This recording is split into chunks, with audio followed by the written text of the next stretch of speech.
ನಮಸ್ಕಾರ ರೀ ಎಲ್ಲರಿಗೂ. ಇವತ್ತು ನಾವು ನಿಮ್ಗೆ ಭಾಳ ಮಸ್ತಾಗಿರುವಂತಹ ಗದಗ ಸ್ಪೆಷಲ್ ಬೆಟಗಿರಿ ಚಟ್ನಿ ಮತ್ತು ಗೋಧಿ ಹಿಟ್ಟಿನ ಪೂರಿ ಇವತ್ತಿನ ವಿಡಿಯೋದಾಗ ರೀ ಅತಿ ಸರಳ ವಿಧಾನದಾಗ ತೋರ್ಸಕತ್ತೀವಿ.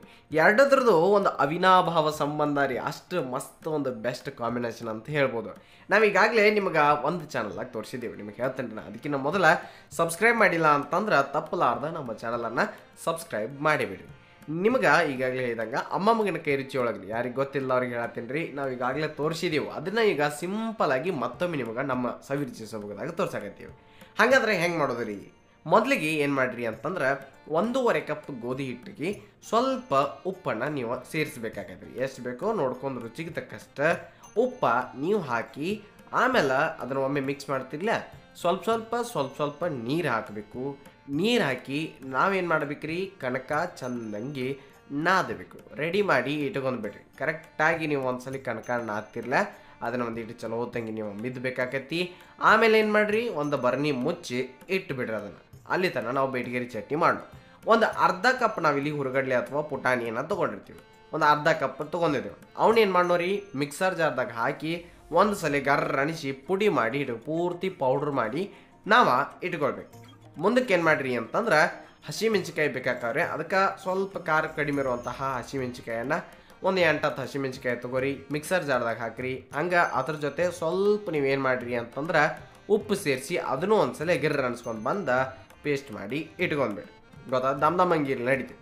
ಹಂಗೆ ನೆಕ್ಸ್ಟ್ ಒಂದು ಗಡಿಗೆಯಾಗ ಏನು ಮಾಡಿರಿ ಅಂತಂದ್ರೆ 1 ಕಪ್ ಮೊಸರು, ಹಂಗೆ ಅದಕ್ಕೆ ಏನು ಮಾಡಿರಿ ಅಂತಂದ್ರೆ ಇನ್ನೊಂದು ಕಪ್ ನೀರು ಬೇಕಂದ್ರೆ ಇನ್ನೊಂದು ಕಪ್ ಹಾಕಿ ಟೋಟಲ್ ನೀರು ಹಾಕಿ ನೆಕ್ಸ್ಟ್ ಏನ್ರಿ ಅಂತಂದ್ರೆ ಅದಕ್ಕೆ ಪುಟಾಣಿ ಹಿಟ್ಟನ್ನು ಸೇರಿಸ್ಬೇಕು. ಪುಟಾಣಿ ಹಿಟ್ಟು ನಾವೇನು ಅರ್ಧ ಕಪ್ ಮಾಡಿದ್ದೀವಲ್ಲ ಅದ್ರಾಗ ಅರ್ಧ ಅಷ್ಟೇ ಸೇರಿಸೋನು, ಬೇಕಂದ್ರೆ ಮ್ಯಾಲೆ ಸೇರ್ಸಕ್ಕೆ ಬರ್ತೈತೆ. ಒಮ್ಮೆ ಭಾಳ ಹಾಕೋದು ಬೇಡ.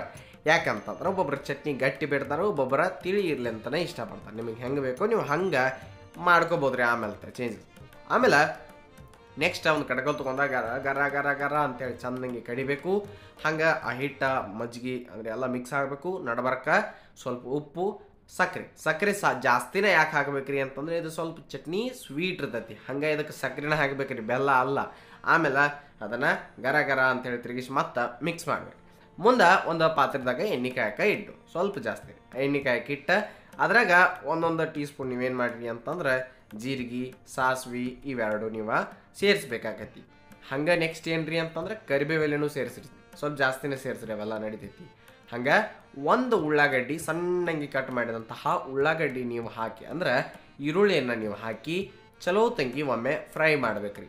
ಸ್ವಲ್ಪ ಕಲರ್ ಚೇಂಜ್ ಆಗುತ್ತಾನೆ ನೀವು ಅವನ್ನ ತಿರುವಾಡ್ರಿ. ಅದಾದ ನಂತರ ಅದಕ್ಕೆ ಅರಿಶಿನ ಪುಡಿಯನ್ನು ಸೇರಿಸ್ರಿ.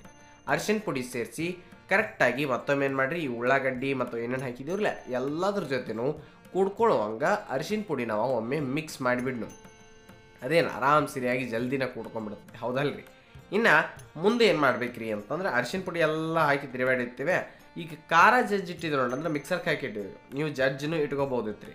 ಆ ಹಸಿಮೆಣ್ಸಿಕಾಯಿ ಖಾರನ ನಾವಿಲ್ಲಿ ಹಾಕಿ ಇದ್ರ ಜೊತೆ ಕಂಪ್ಲೀಟಾಗಿ ಮಿಕ್ಸ್ ಮಾಡ್ಕೋಬೇಕು. ಹಸಿಮೆಣ್ಸಿಕಾಯಿ ಖಾರ ನಿಮಗೆ ಎಷ್ಟು ಬೇಕು ನೋಡಿ ಅಷ್ಟೇ ನೀವು ಮಾಡ್ಕೊರಿ. ಖಾರ ಕಡಿಮೆ ಇರುವಂತಹ ಹಸಿಮೆಣ್ಸಿಕಾಯಿ ತಗೋರಿ, ಯಾಕಂದರೆ ಚಟ್ನಿ ಸ್ವೀಟೇ ಇರ್ತೈತೆ, ಅದಂತರೂ ಗ್ಯಾರಂಟಿ. ಮುಂದೆ ನೆಕ್ಸ್ಟ್ ಏನ್ರಿ ಅಂತಂದ್ರೆ ಇದೆಲ್ಲ ಕರೆಕ್ಟಾಗಿ ನೀವು ಮಿಕ್ಸ್ ಮಾಡಿದ ನಂತರ ಮಜ್ಜಿಗೆ ಕಡ್ದಿಟ್ಟಿದ್ರೆ ನೋಡ್ರಿ ಪುಟಾಣಿ ಹಿಟ್ಟು ಹಾಕಿ ಅದನ್ನು ತಂದ ಇಲ್ಲಿ ಹಾಕ್ರಿ. ನೆಕ್ಸ್ಟ್ ಅದಕ್ಕೆ ಏನು ಮಾಡ್ರಿ ಅಂತಂದ್ರೆ ಸ್ವಲ್ಪ ಕೊತ್ತಂಬರಿ ಸೊಪ್ಪನ್ನು ಹಾಕೋಣ. ಕೊತ್ತಂಬರಿ ಸೊಪ್ಪು ಹಾಕಿ ಮಿಕ್ಸ್ ಮಾಡೋಣ. ಗ್ಯಾಸ್ ಅಂತೂ ಪೂರ್ತಿ ಆಫ್ ಇರ್ತದೆ ರೀ, ಗ್ಯಾಸ್ ಆಫ್ ಮಾಡೇನ ಅಂದರೆ ಏನು ಎಲ್ಲ ಖಾರ ಗಿರ ಎಲ್ಲ ತಿರುಗಾಡಿರ್ತೀವಲ್ಲ ಗ್ಯಾಸ್ ಆಫ್ ಮಾಡಿರಿ. ಆಮೇಲೆ ಇದನ್ನು ಹಾಕಿರಿ, ಬರೋಬ್ಬರಿ ಒಮ್ಮೆ ಮಿಕ್ಸ್ ಕೊಟ್ಬಿಡ್ರಿ, ಮುಗಿಯುತ್ತೆ. ಗ್ಯಾಸ್ ಹಚ್ಚೋದು ಏನೇನು ಬೇಕಾಗಿಲ್ಲ. ಅತಿ ಕಡಿಮೆ ಸಮಯದಾಗ ಮಾಡ್ಕೊಳ್ಳುವಂತಹ ಒಂದು ಭಾಳ ಭಾರಿ ಉತ್ತರ ಕರ್ನಾಟಕದ ಸ್ಪೆಷಲ್ ಚಟ್ನಿ ಅಂತಂದ್ರೆ ಅದು ಬೆಟಗೇರಿ ಚಟ್ನಿ ಅಂತ ಹೇಳ್ಬೋದು ರೀ. ಮುಂದೆ ನೆಕ್ಸ್ಟ್ ಏನ್ರಿ ಅಂತಂದ್ರೆ ಈಗ ಮೊದಲಿಗೆ ನಾವು ಕಣಕನ ಅದಿಟ್ಟಿದ್ದೀವಲ್ಲ ಅದಕ್ಕೆ ಸ್ವಲ್ಪ ಎಣ್ಣೆ ಹಚ್ಚಿ ಮಿದ್ಕೊಂಡು ಪುರಿ ಮಾಡ್ಬೇಕಂದಿಲ್ರಿ, ಗೋಧಿ ಹಿಟ್ಟಿನ ಪುರಿ ಅಂತ ಹೇಳಿದ್ದೆವು. ಅದಕ್ಕೆ ಸ್ವಲ್ಪ ಚಲೋ ತಂಗಿ ನೋಡ್ಕೊಂಡ ನೀವು ಮತ್ತೊಮ್ಮೆ ಅದನ್ನು ಎಣ್ಣೆ ಹಚ್ಚಿ ಮೆದ್ದಬೇಕಾಕತಿ. ಇನ್ನತನ ರೆಸ್ಟ್ ಮಾಡತ್ತಿದ್ರೆ ಅದ ಈಗ ವಾಪಸ್ ಅದಕ್ಕೆ ಕೆಲಸ ಕೊಡ್ನು.